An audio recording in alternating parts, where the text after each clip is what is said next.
সংগ্রামী উপস্থিতি, হাদি ভাইয়ের লাশ এখন বাংলাদেশে পৌঁছেছে।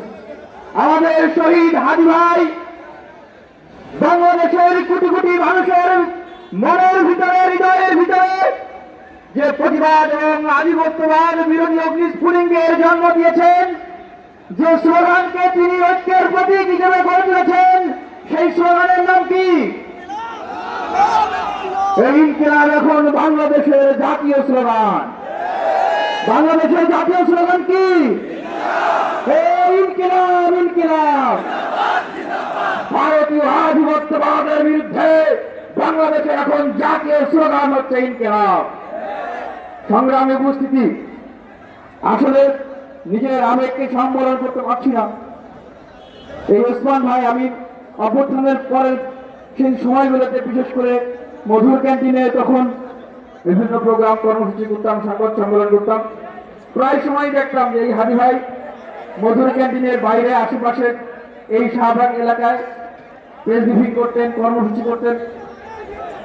এইখানে অনেকেই আছেন যাদের গায়ে হাদি ভাইয়ের ঘাম লেগে আছে, আছে না? এখানে অনেকেই আছেন যাদের হাতে হাদি ভাইয়ের হাত লেগে আছে।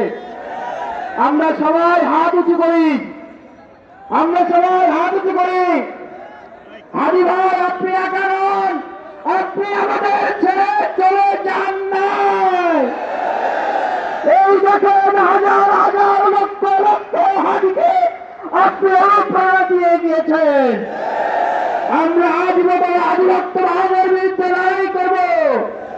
আমরা শপথ করছি দেশ মাতৃকা এবং সার্বভৌমত্বের জন্য আমরা কি ওসমান হাদির মতো জীবন মিলিয়ে দিতে প্রস্তুত আছি? আমরা কি ওসমান হাদির ইনসাফের বাংলাদেশ প্রতিষ্ঠার জন্য গ্যাংস্টার, চাঁদাবাজ, খুনি, টেররিস্টের বিরুদ্ধে আমাদের বুক কেটে দিয়ে আমরা কি প্রতিবাদ করতে প্রস্তুত আছি? হে ভারতীয় আধিপত্যবাদের সন্ত্রাসীরা, তোমরা দেখো, তোমরা দেখো। হে বাংলাদেশে ভারতীয় আধিপত্যবাদের চলরা, তোমরা দেখো আজকে এই শাহবাগে হাজার হাজার প্রতিবাদী ছাত্র জনতা হাজিরা প্রস্তুত আছে। একটা কথা বলছে, শুনে রাখুন, হাদিকে যারা খুন করেছে তারা কিন্তু এই হাদি ভাইয়ের মিছিলেই তার সহযোগী হয়ে, বিপ্লবী হয়ে কিন্তু তারা কিন্তু ওট পেতেছিল, ওট পেতে থাকে নাই? ঠিক একইভাবে আজকে এই বিপ্লবের মুখোশ পরে আমাদের এই বিপ্লবকে ছিনতাই করে, ডাকাতি করে তারা কিন্তু একদম আমাদের সরকার থেকে শুরু করে, বিচার বিভাগ থেকে শুরু করে, আমাদের রাজনীতি থেকে শুরু করে, বিশ্ববিদ্যালয়, কলেজ থেকে শুরু করে প্রত্যেকটা জায়গায় জায়গায় ছত্রবেশে ঘাপটি মেরে আছে। সুতরাং তাদেরকে চিহ্নিত করতে হবে এবং তাদেরকে নির্মূল করার শপথ আজকে আমরা এই শাহবাগ থেকে নিব। আমরা স্পষ্টভাবে বলতে চাই, আমরা ক্ষমা করেছি। ক্ষমা করা মহানুভবতা। আমরা মহানুভবতা দেখিয়েছি। আমাদের শক্তি ছিল, আমাদের এখনো শক্তি আছে।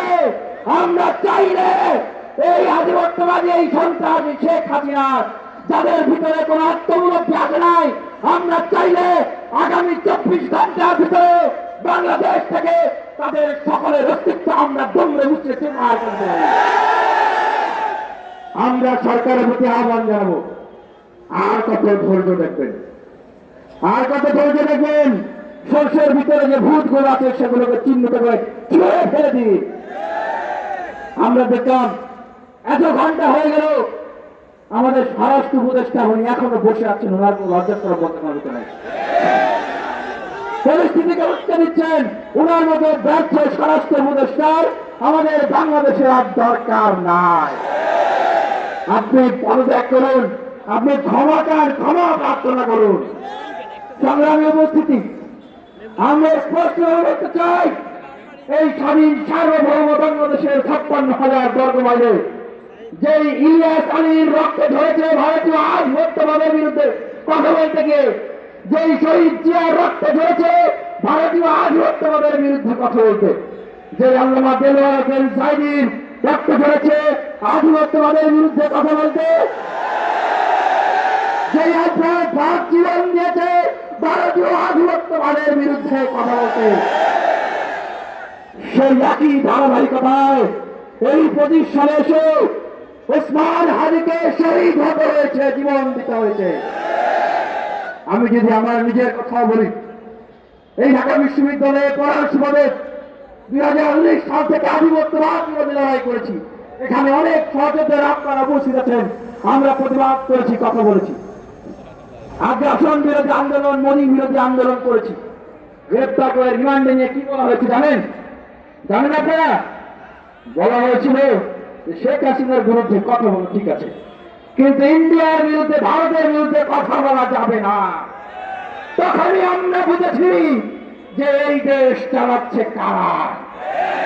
আমরা বুঝে গেছি, আমরা স্লোগান দিয়েছি তখনই, দিল্লি না ঢাকা, দিল্লি না ঢাকা। আমাদের এই 24-এর অভ্যুত্থানের অন্যতম স্লোগানকে দিল্লি না ঢাকা। আপনাদের প্রতি এই কথা বলেই শেষ করব।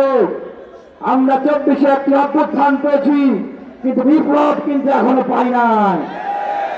বিপ্লব কিন্তু তার নেতৃত্বে ঘটছে, বিপ্লব কিন্তু মাথা চারা দিয়ে উঠছে।